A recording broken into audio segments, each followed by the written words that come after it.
les macronistes dénoncent l'amertume de Hollande. La riposte ne s'est pas fait attendre. À peine François Hollande a-t-il traité Emmanuel Macron de président des très riches, mercredi soir sur TMC, que les marcheurs se sont mis en ordre de bataille. À commencer par le premier d'entre eux, Édouard Philippe, qui est monté au créneau ce jeudi matin sur Europe 1. Je pense que François Hollande est amer, et l'amertume est un poison de l'esprit.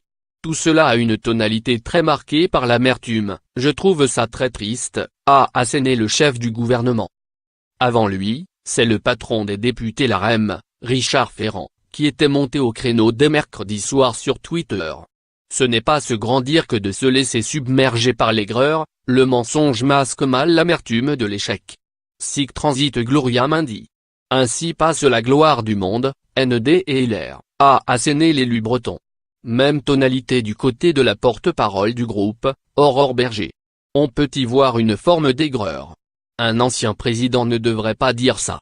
Ce n'est pas au niveau, a-t-elle fustigé sur RTL.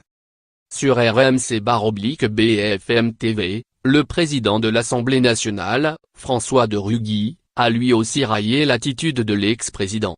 François Hollande cède de nouveau à son péché mignon qui est celui des petites phrases ironiques, humoristiques. Quand il était président c'était assez pénible parce que ça n'est pas tout à fait à la hauteur de la fonction présidentielle. Maintenant qu'il n'est plus président, est-ce qu'il cherche un poste de porte-parole du PS? Parce que visiblement c'est un peu ce qu'il fait, il se place en commentateur, comme souvent.